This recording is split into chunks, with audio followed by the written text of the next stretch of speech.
Welcome to the Roetzel Health Law Hotspot. Health Law Hotspot is a podcast for physicians and health professionals that covers the legal issues and trends that affect the healthcare industry. Hey everyone, welcome to the Health Law Hotspot. I'm Ericka Adler, shareholder and leader of the healthcare practice at Roetzel and Andrews.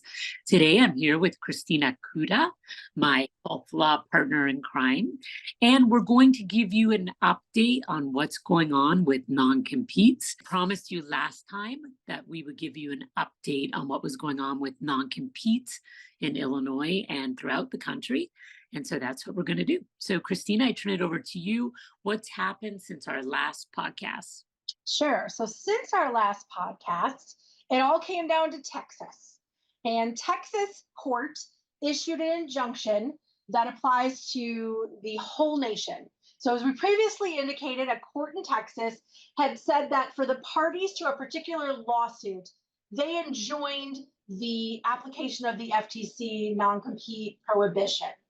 Well, that judge decided that that should be applied nationally. So there now is a national ban, essentially, on the FTC rule going into effect. So what that means is a few things. One, currently the FTC rule on non-competes is not enforceable and has not gone into effect. So giving your employees notice, not putting non-competes in your employment agreements is not a thing right now. It's as if the FTC rule hasn't happened. Couple things will happen in the future. One is the FTC can appeal. Last I looked, there wasn't a consensus yet on if they were definitely going to do it or not. And I think because we are so close to the election, and I think probably one party may favor an appeal over another party, there may be some waiting time for that. I don't know, but they can appeal. Also, there are other courts in other states that have said they found the rule to be fine and declined to prohibit enforcement nationally or particularly with the parties and the cases before those courts. So what we have is what we call a circuit split. We have some courts saying, hey, this rule shouldn't go in effect, we stopped it, and some courts saying, we don't think it's an issue, we think it's fine. So I think eventually, if this does move forward, it's going to go up to the appellate courts, and then I would suspect perhaps the Supreme Court to actually make a decision on whether or not this rule will ever go into effect. But right now, you should be acting as if it is not in place and is not going to go into place. Okay, so what that means is that wherever you're sitting right now, you need to know what your state law requires or allows. So, for example, here in Illinois, where we're sitting, there is a statute that requires employers to give a certain amount of notice and some type of consideration to enforce non-compete. So if you're thinking you want some kind of non-compete in your employment agreement, you really need to still meet those requirements. And if you're not sure how, we can definitely assist you with that, but you still need to meet the state requirements. And that is true of any other state that has very specific requirements. You need to know what your state allows or requires. And I know that, there is an ongoing review and argument about non-competes in many different states, even as we sit here now.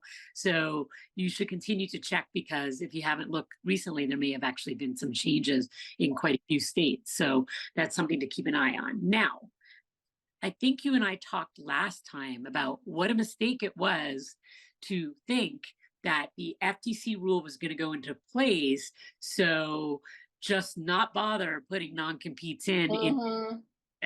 So for those employers that didn't put one in because they thought they were going to be prohibited, what should they be doing? So you have a couple options. And I do want to say I'm pretty proud of us, because you and I initially told people, act like it's not going to affect and we'll deal with it later to avoid this problem. So now, if you have a situation where you hired someone 2 months ago, you didn't put a non-compete in their employment agreement because you thought, oh, they're not going to be enforceable. Now you have an issue because you don't have a non-compete and you may really want one and they can be enforced. So, it really depends on your state. So if you're in a state that has rules on non-competes, like Illinois does, for example, you can go back to the employee and try to get them to agree to non-compete. You're going to have to pay some kind of consideration. Depending on what the employee is willing to accept, they may say okay, or they may say no, I'm not signing it. So that's something to keep in mind. If you're in a state where there are no in advance rules on how to enforce a non-compete, you could go to employee and say, hey, we want to go ahead and revise your employment agreement and add a non-compete in that agreement. There may be just contract principle rules that require you to give them some kind of consideration for agreeing to that, to a modification of the employment agreement. So it really is a little bit fact specific on where you are and what the employee is also willing to agree to at this point. There's always the option, I suppose, of terminating an agreement and saying, well, if you don't agree to a modification, if there's a without cause notice term, we're going to give you without cause notice. The problem with that is, do you want to lose an employee, particularly if it's a good employee? So you sort of have to weigh the benefit of, having this employee who's happy and content versus, not having, having the non-compete, and which one sort of is the better situation for your practice. Right. And I think another thing to realize going forward is that the non-solicitation provisions are still really effective. And hopefully nobody got rid of those, misunderstanding what the FTC rule was. For those employers that got rid of a geographic non-compete but had a really good non-solicitation, they may still be in an okay position. I know, some employers, doctor employers, feel very strongly, even as employers, that they don't like non-competes, and that's fine. You don't have to have them. A good non-solicitation can protect what's important to you about your business. The other thing I'm hearing is that a lot of employers are taking a closer look at their non-competes and just making sure they tighten them up. This whole debate about non-competes is really about what is reasonable. And so hopefully, even if you are going to have a non-compete, you should be taking a look to see, do you need a 50-mile non-compete? Is a 5-mile non-compete really enough to protect your? And I think that's really the trend that we're going to see, is people crafting or modifying their non-competes to be as reasonable as possible. And of course, at the end of the day, that definitely helps you in a court of law. Yeah. And even in states where there are no specific state laws on enforcement of non-competes or predicates to non-competes, there's always case law. And the trend has pretty much always been that courts don't love broad, vague non-competes. It needs to be narrowly tailored to a specific business interest of the employer and can't really prohibit the employee from unreasonably going to work somewhere. So having it narrowly tailored and taking a look now at your non-competes is probably a great idea, because we're, like you said, we're sort of seeing a trend now. A lot more states are even starting to have laws. Like New York legislature passed a law. It was supposed to go into effect July 1st, banning mile restriction competes, and the governor refused to sign it, but it was very close to being signed.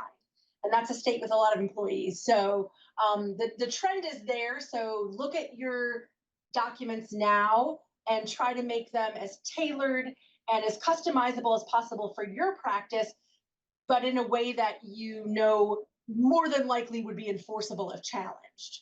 Right. And then one other trend that I'm definitely hearing more about now, since this whole situation with the FTC, is people wanting to include a purchase price so that their non-compete can be bought out either by the employee who wishes to remain in the area or maybe from their new employer.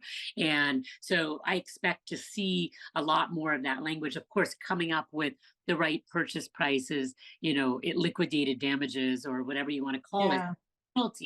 Liquidated damages is difficult. In fact, today I was talking with a doctor who has 2 contracts from 2 employers in the same area, both of them with the same size non-compete. The one of them had a buyout price of 1 year's base salary, and the other one had a buyout price of 2 years base salary. So also, I think as you're going forward, a big point of negotiation is not going to only be the size of the non-compete, the length of time, but also that purchase price. And I see a lot more of that. But those are kind of the trends that I would expect going forward. Agreed. I think that we're definitely looking at a world where non-competes are being less tolerated. And I think that there's more, I guess, pro-employee in that aspect. But they're not dead yet. You can still have them unless your state totally bans them for some reason. You can still have them. And I would suspect any movement by the FTC and any definitive answer is going to take years from now. This is not going to be resolved quickly. Right. Okay. So to wrap this up, if you're in a state that allows non-competes, continue to use a reasonable geographic non-compete. If you would like, make sure the length of time, the size of the non-compete is reasonable for your particular business. You might consider liquidated damages for an employee to buy out. And very important, continue to use non-solicitation language to protect your patients, referral sources, clients, employees, etc. Confidential information provisions, non-disparagement language. These are all usually packaged together in the non-compete type provisions of a contract. So you can use all of these to your advantage right now. Again, make sure they're very reasonable. One last thing that I want to point out to people is that if you're in a state that requires that you provide consideration, that you give a specific notice using very specific language, and you are still not using that language, then you're going to be putting yourself at risk to not be able to enforce your non-compete. I continue to come across contracts. For example, here in Illinois, we've had a statute for a couple of years. I continue to receive contracts from hospitals and groups where they have not used that language. And we have gotten many of our physicians out of non-competes where that language is not included. So if you're looking to make sure you have an enforceable non-compete, you should be talking to counsel to make sure you're using those magic words. And that's not just Illinois, there's other states as well where that applies. So and I'd say that's sorry. I was going to say too, yeah, that's particularly of note when you're paying a non-compete consideration over time. We'll have clients that'll say, well, we'll pay you $5,000, but we're going to pay it over 12 months. And then after 6 months, an employee leaves and there's 6 months left of that payment. I've had many doctors say, practices say, well, I don't have to pay that other money, right? Well, you do, because you're offering that for the non-compete. So if you don't pay the rest of that money when the person leaves, you've opened a door to saying you didn't pay the full consideration, and then the non-compete's not enforceable. So be careful when you're paying over time. There should always be language talking about what happens if somebody tries to leave before you've finished all those payments. That's a great point. All right. Any final thoughts on this topic? No, I don't think it's the last we're going to talk about it, but at least the FTC portion of it, it's going to be a while. I agree. And we'll keep you updated if anything else happens that might be of interest. And of course, if you have any questions, you reach out to us and we'll be happy to answer them for you. Thanks, Christina, for joining me as always. And thank all of you for joining us on the Health Law Hotspot. You can catch the rest of our episodes at ralaw.com, and we'll see you next time. The Roetzel Health Law Hotspot is made available by the firm and its attorneys for educational purposes and to provide general information, not to provide specific legal advice. Use of the Roetzel Health Law Hotspot does not create an attorney-client relationship between you and the firm or any of its attorneys. The Roetzel Health Law Hotspot should not be used as a substitute for competent legal advice, and you should contact an attorney in your state about any legal needs or questions you may have.